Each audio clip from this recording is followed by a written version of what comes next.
Hello friends, आपका स्वागत है हमारे YouTube channel ready steady and go पर। आज मैं आपके लिए लेकर आई हूँ BA honours political science third semester students के लिए सेकेंड ईयर के। ठीक है, तो मैंने आपको पिछली वीडियो में बताया था कि द्वितीय विश्व युद्ध के कारण बताए थे मैंने आपको। ठीक है, कि कैसे द्वितीय विश्व युद्ध हुआ था और उसमें कौन कौन से देश जो थे शामिल हुए थे। आज हमारा टॉपिक है द्वितीय विश्व युद्ध के परिणाम। आज जो हम जानेंगे कि द्वितीय विश्व युद्ध के परिणाम के बारे में। ठीक है, तो द्वितीय विश्व युद्ध जो है दूरी राष्ट्र और मित्र राष्ट्र के बीच हुआ था, आप सभी को पता है। ठीक है, जिन स्टूडेंट ने द्वितीय विश्व युद्ध के जो है कारण की वीडियो नहीं देखे वे डिस्क्रिप्शन बॉक्स में जाके वीडियो को चेक कर लें, एक बार देख लें, ताकि आपको दोनों ही टॉपिक जो है अच्छे से समझ में आ जाए और दोनों ही टॉपिक आपके कवर हो जाए। ठीक है, आइए अपने चलते हैं टॉपिक पर। द्वितीय विश्व युद्ध के बाद सभी देशों ने मिलकर संयुक्त राष्ट्र संघ की स्थापना हुई। ठीक है, तो सभी देशों ने क्या करा भाई, युद्ध के सबसे ज़्यादा जो हानि है यूरोप के देशों को हुई थी, तो सबने मिलकर सोचा कि भाई एक जो है संगठन बना देना चाहिए जो कि युद्ध को रोके। हमने प्रथम विश्व युद्ध के बाद भी जो है लीग ऑफ नेशन की स्थापना करी थी। ठीक है, परंतु वो जो है असफल रहा था और द्वितीय विश्व युद्ध को नहीं रोक सका, तो सभी देशों ने मिलकर जो है संयुक्त राष्ट्र संघ की स्थापना करी।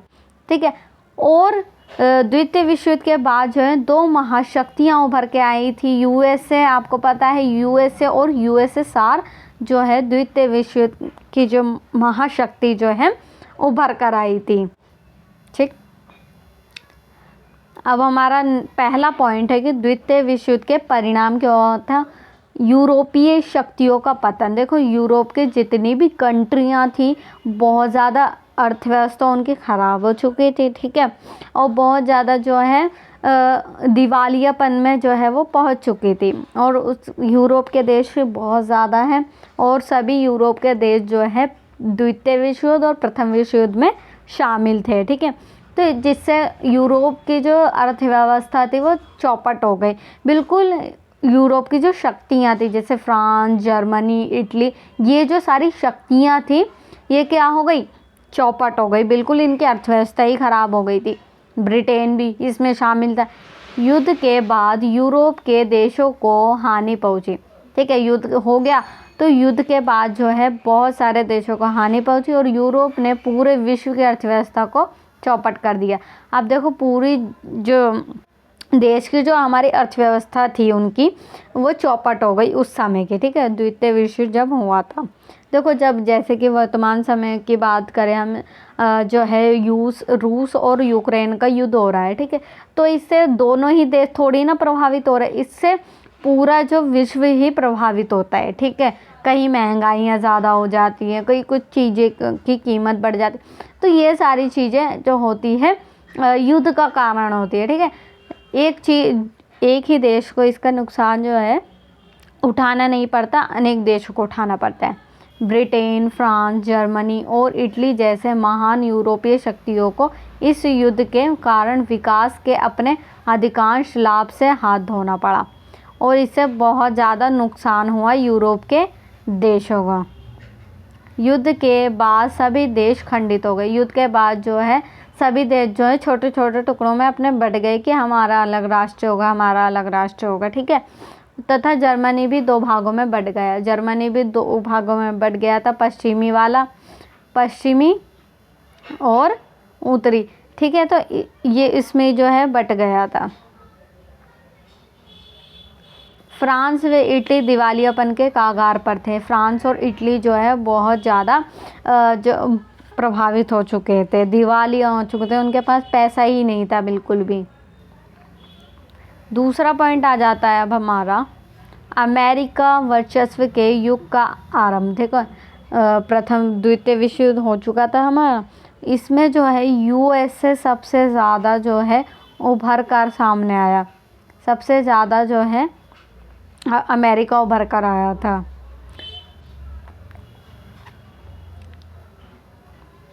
सन 1945 में अमेरिका ने हिरोशिमा और नागासाकी पर क्रमशः लिटिल बॉय और फैटमैन नाम के 2 परमाणु बम गिराए। देखो अमेरिका ने क्या करा 1945 में, 1945 में क्या करा इसने, जापान के 2 शहर थे नागासाकी और हिरोशिमा और नागासाकी पर जो है अपने बम गिराए थे। लिटिल बॉय जो है फैटमैन इसका नाम है, ठीक है। तो ये जो है इसने जो है बम गिरा, ये इसने क्या दिखाया कि अमेरिका भी है कुछ एक शक्तिशाली देश है। अमेरिका ने ये अपने वर्चस्व को दिखाया परमाणु बम गिर का, जिससे क्या हुआ, हज़ारों लोग की मौत हो गई, हज़ारों लोग जो हैं बहुत ज़्यादा घायल हो गए, मर गए। और आज वर्तमान समय में भी बहुत ज़्यादा पीड़ित है जापान। परंतु जब बहुत ज़्यादा डेवलपमेंट कर लिया है जापान ने, परंतु आज भी वहाँ पर लूले लंगड़े होते हैं, ठीक है। तो इस घटना ने अमेरिका के वर्चस्व या आधिपत्य दर्शाया। इस घटना के कारण जो है हम अमेरिका के वर्चस्व के बारे में देखते हैं। युद्ध के बाद अमेरिका के पास युद्ध हो चुका था, द्वितीय विश्व युद्ध। उसके बाद क्या हुआ, सबसे बड़ी नौसेना थी उसके पास और वायुसेना थी। परमाणु शक्ति पर भी एकाधिकार रहा था। अपनी अर्थव्यवस्थाओं को और मजबूत किया, इसने अपनी अर्थव्यवस्था को भी बहुत ज़्यादा मजबूत किया था तथा यूरोप के देशों की भी मदद की, ठीक है। अमेरिका ने जो है यूरोप जो पहले से ही बहुत ज़्यादा घायल हो चुका था, तो उसके जो पिछड़ गए देश थे तो अमेरिका ने उसकी भी मदद करी। और अमेरिका का जो सकल घरेलू उत्पाद था, जो हमारी जीडीपी होती है, ग्रॉस डेवलपमेंट प्रोडक्ट जो होता है हमारा, वो भी क्या था इसमें, इसका बहुत ज़्यादा था अमेरिका का सकल घरेलू उत्पाद, जैसे हमें हिंदी में कहते हैं उस समय। तीसरा पॉइंट है अब इसमें शीत युद्ध का उदय। देखो द्वितीय विश्व युद्ध जो है समाप्त हो गया था, आपको पता है। द्वितीय विश्व युद्ध जैसे ही समाप्त हुआ तो शीत युद्ध का उदय हुआ, ठीक है। शीत युद्ध का उदय हो चुका था, जिसमें 2 महाशक्तियाँ उभर कर आई थी, आपको पता है, यूएसएसआर और यूएसए। आप सभी को पता है यूएसएसआर कौन सा, सोवियत संघ, और यूएसए संयुक्त राष्ट्र संघ, संयुक्त अमेरिका, ठीक है। द्वितीय विश्व युद्ध के बाद शीत युद्ध काल शुरू हुआ। आप सभी को पता है द्वितीय विश्व युद्ध हो चुका था तो शीत युद्ध शुरू हुआ। 2 महाशक्तियाँ उभर कर सामने आई। 2 महाशक्तियाँ कौन सी थी, अमेरिका तथा सोवियत संघ। अमेरिका एक और, देखो आपने 12th क्लास में भी ये पढ़ा होगा कि अमेरिका जो था वो पूंजीवादी विचारधारा को क्या करना चाहता था, पूंजीवादी, पूरे विश्व को पूंजीवाद की ओर ले जाना चाहता था।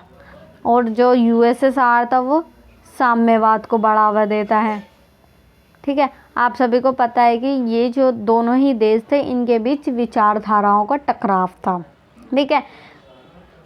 अमेरिका क्या चाहता था कि पूंजीवाद पूरे विश्व में विस्तार हो जाए। पूंजीवाद प्राइवेटाइजेशन होता है, पूंजीवाद को हम कहते हैं, ठीक है। जो सरकार का नियंत्रण जो होता है, जिस पर कम होता है, निजी कंपनियां वहाँ पर होती है। वहीं दूसरी ओर जो होता है सोवियत संघ जो है नियोजित विकास चाहता है। नियोजित, वहाँ पर एक ही पार्टी होती है, तानाशाही होती है, ठीक है। वहाँ पर जो है सरकार का नियंत्रण होता है सब चीज़ों में, ठीक है। पूंजीवाद में क्या है, निजी हाथों में होता है। और अमेरिका क्या चाहता है, मुक्त बाजार होना चाहिए, ठीक है। वहाँ पर सरकार का कोई रोल नहीं होता है। और सोवियत संघ जो है सारी चीज़ें सरकार के हाथों में ही रखना चाहता है। मुक्त बाजार अर्थव्यवस्था के सिद्धांत पर आधारित है। मुक्त बाजार जो है अर्थव्यवस्था के सिद्धांत पर आधारित है। पूंजीवाद जो है उदारवादी लोकतांत्रिक शासन का समर्थन करता है।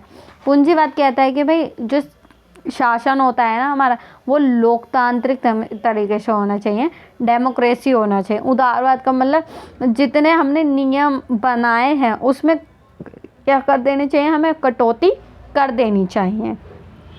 वहीं दूसरी ओर क्या कहता है, सोवियत विकास का मॉडल, सोवियत जो है विकास का मॉडल बनाता है। एकल पार्टी जो कि कम्युनिस्ट पार्टी थी, नियोजित अर्थव्यवस्था के सिद्धांत पर आधारित है।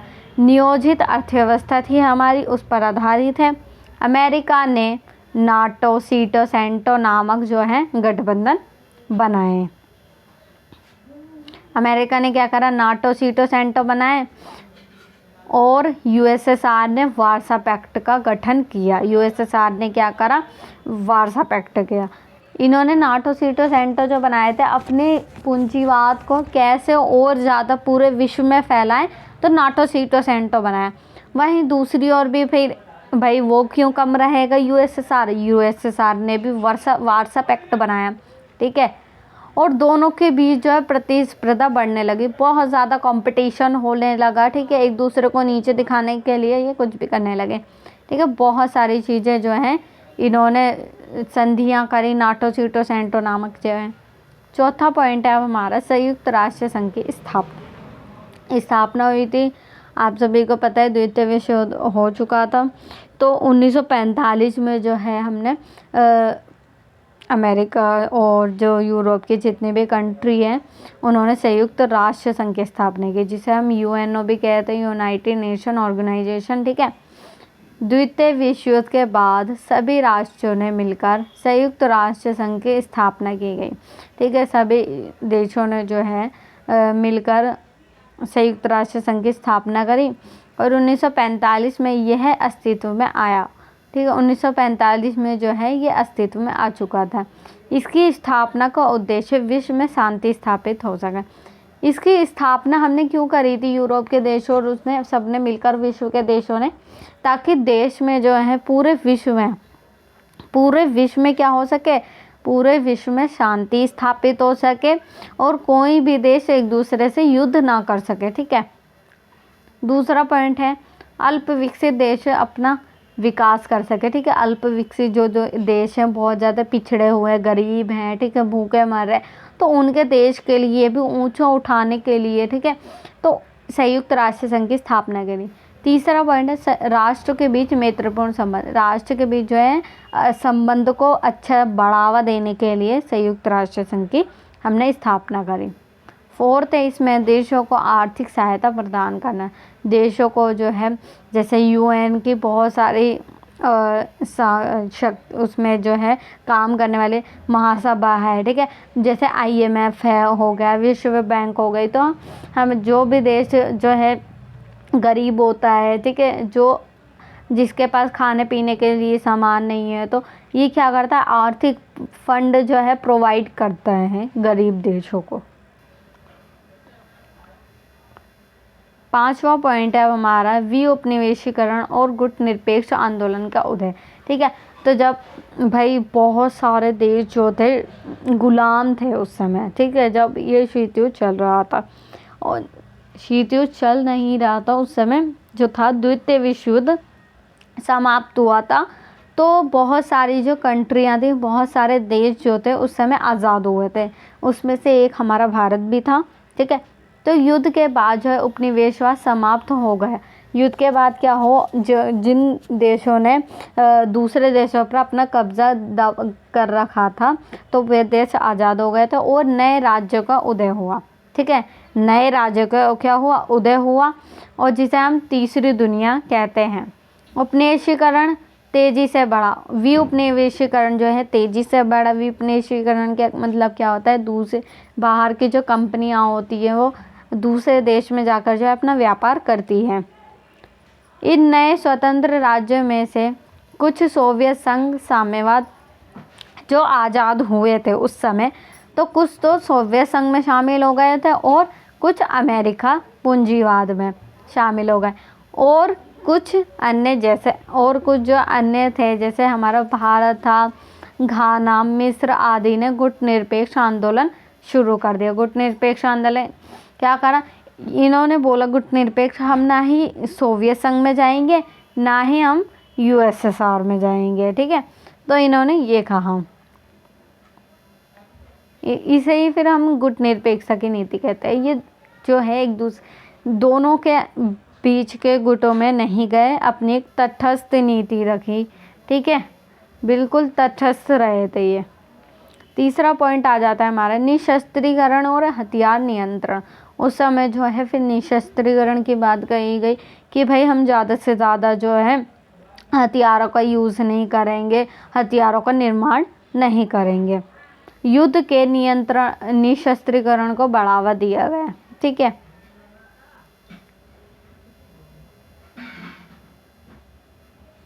हथियारों के नियंत्रण की बात कही, हथियार जो है नियंत्रण की बात कही थी उसमें, और सभी देशों ने निशस्त्रीकरण तथा हथियार नियंत्रण का प्रयास किया। सभी देशों ने मिलकर जो है निशस्त्रीकरण को बढ़ावा दी, और दोनों महाशक्ति ने निशस्त्रीकरण रोकने के लिए कई सारी संधियां भी, बहुत सारी संधियां की थी। जैसे LTBT हो गया, आप सभी को पता है LTBT, NPT, ये जो सारी थी हमारी संधियां हुई थी अमेरिका और सोवियत संघ के बीच कि भाई हम निशस्त्रीकरण को बढ़ावा देंगे और हथियारों के जो निर्माण में हम नियंत्रण करेंगे और हथियार का जो है कम से कम प्रयोग करेंगे। तो ये इन्होंने कहा था संधियों में। ठीक है, ये जो था हमारा द्वितीय विश्व युद्ध के क्या थे, हमारे परिणाम थे। आई होप ये आपको समझ में आया होगा। इसे ज़्यादा से ज़्यादा शेयर करना, लाइक करना, कमेंट करना और हमारे चैनल को सब्सक्राइब करना ना भूलें। जिसे आप सब्सक्राइब करते हो तो हमारी जो वीडियोस है आपको डायरेक्ट मिल जाती है, और इससे हमें भी पता चलेगा कि हमें कैसी वीडियो बनानी है। ठीक है, आपको कैसी वीडियो अच्छी लग रही है। ठीक है, और अच्छे से हम डिफ़ाइन करने की कोशिश करेंगे। ठीक है, थैंक यू।